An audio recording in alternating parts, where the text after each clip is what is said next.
Menurut kamu, bagaimana sholat dapat berkontribusi dalam membuat orang berhenti berjudi? Eh, Menurut saya, sholat itu sangat berpengaruh atau sangat berkontribusi dalam menjauhkan seseorang dalam sifat perjudian. Karena dengan sholat itu, kita lebih didekatkan diri kita kepada Allah. Jadi, kita akan terjauh dari perbuatan-perbuatan yang dilarang oleh Allah, contohnya perjudian.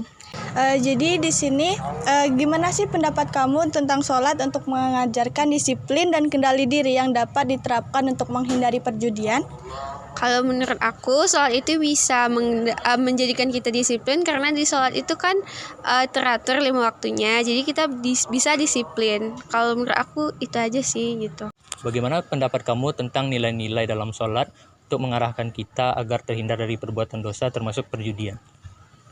Kalau menurut aku ya mungkin nilai-nilai yang dapat kita cerminkan itu seperti kita melakukan ketekunan kepada Allah melalui sholat.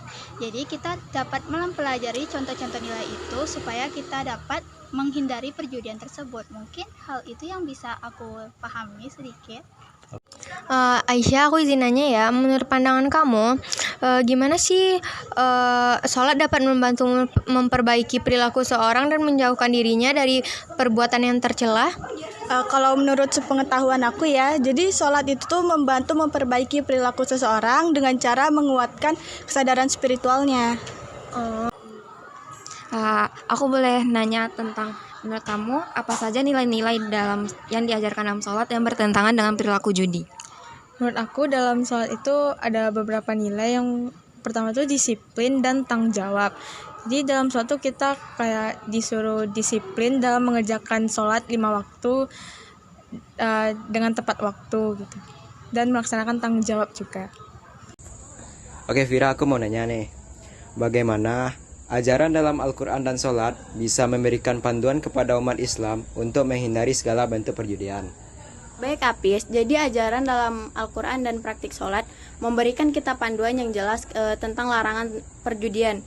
Al-Quran secara tegas melarang umatnya untuk berjudi sebagaimana yang tercantum dalam Quran Surat Al-Ma'idah ayat 90-91 yang mengatakan bahwa judi adalah sifat setan yang harus dihindari agar umat beruntung. Larangan tersebut bertujuan untuk melindungi individu dari segala dampak negatif termasuk rusaknya hubungan sosial dan keluarga. Terus sholat berfungsi sebagai pengingat spiritual yang membantu umatnya untuk tetap fokus kepada ibadah dan menjauhkan diri dari hal-hal yang dapat mengalihkan pandangan seperti perjudian.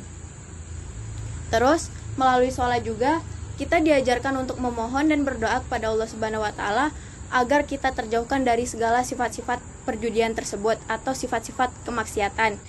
Dengan demikian, ajaran Al-Quran sangatlah melengkapi dengan praktik sholat, karena untuk membimbing kehidupan yang lebih baik lagi dan mencegah perjudian antara umat Islam.